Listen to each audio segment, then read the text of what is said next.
क्या आप जानते हैं कि दिल्ली सल्तनत की नींव कब और कैसे रखी गई?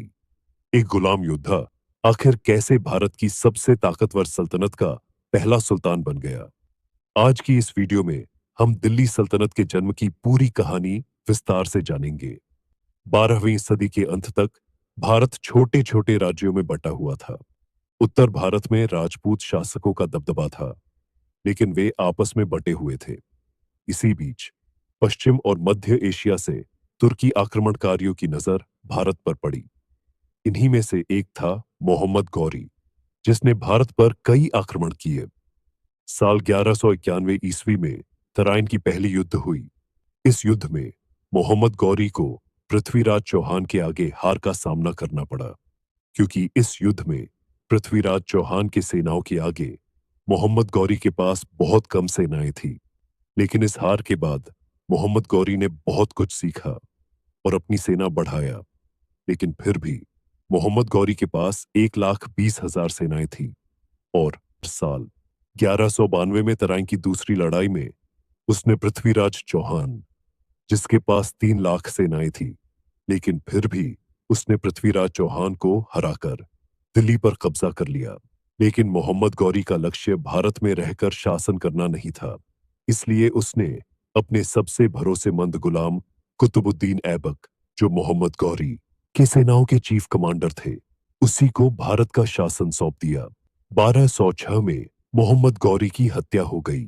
इसके बाद कुतुबुद्दीन ऐबक ने खुद को स्वतंत्र शासक घोषित कर दिया। यहीं से दिल्ली सल्तनत की आधिकारिक रूप से शुरुआत हुई।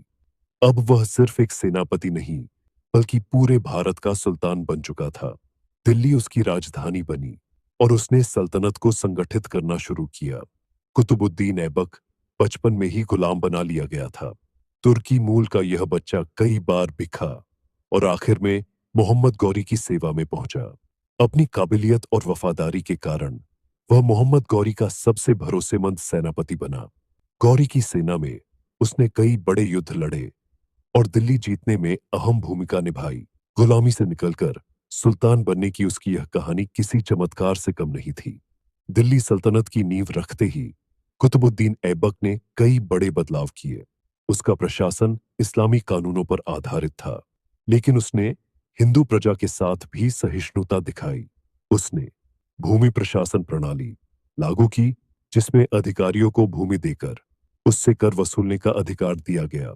इससे राजस्व व्यवस्था मजबूत हुई और सेना का खर्च निकाला गया। उसने दिल्ली को एक मजबूत राजधानी के रूप में स्थापित किया। कुतुबुद्दीन ऐबक कला और स्थापत्य का प्रेमी था। उसने कुतुब मीनार की नींव रखी, जो आज भी उसकी विरासत का सबसे बड़ा प्रतीक है। उसने कुव्वतुल इस्लाम मस्जिद का भी निर्माण करवाया। इन इमारतों से भारत में इस्लामी वास्तुकला का आगाज हुआ। सल्तनत की स्थापना के बाद भी कई राजपूत शासक उसे चुनौती दे रहे थे। ऐबक ने ग्वालियर, अजमेर और रणथंभौर पर आक्रमण किए और उन्हें सल्तनत में मिला लिया। उसने बिहार और बंगाल में भी अपना प्रभाव बढ़ाया। हालांकि वह बहुत ज्यादा युद्ध नहीं लड़ सका, क्योंकि उसका शासनकाल बहुत छोटा था। 1210 में जब कुतुबुद्दीन ऐबक घुड़सवारी के दौरान पोलो खेल रहा था, तभी अचानक उसका घोड़ा गिर पड़ा और वह बुरी तरह घायल हो गया। कुछ ही दिनों में उसकी मृत्यु हो गई। इस तरह दिल्ली सल्तनत का पहला सुल्तान केवल 4 साल तक शासन कर सका। कुतुबुद्दीन ऐबक का शासनकाल भले ही छोटा था, लेकिन उसकी विरासत बहुत बड़ी थी। उसने दिल्ली सल्तनत की नींव रखी, जो 300 साल तक भारत पर शासन किया। स्थिर प्रशासन और एक संगठित सेना की नींव डाली। उसके द्वारा शुरू किए गए निर्माण कार्य, जैसे कुतुब मीनार, आज भी उसकी याद दिलाते हैं। दिल्ली सल्तनत का आगाज भारत के इतिहास में एक महत्वपूर्ण मोड़ था। कुतुबुद्दीन ऐबक की कहानी हमें सिखाती है कि हालात चाहे कैसे भी हों, काबिलियत और मेहनत से कोई भी ऊंचाइयों तक पहुंच सकता है। अगर आपको यह वीडियो पसंद आया, तो इसे लाइक और शेयर करें। ऐसे ही और ऐतिहासिक वीडियो के लिए चैनल को सब्सक्राइब करें। मिलते हैं अगले वीडियो में। तब तक के लिए धन्यवाद।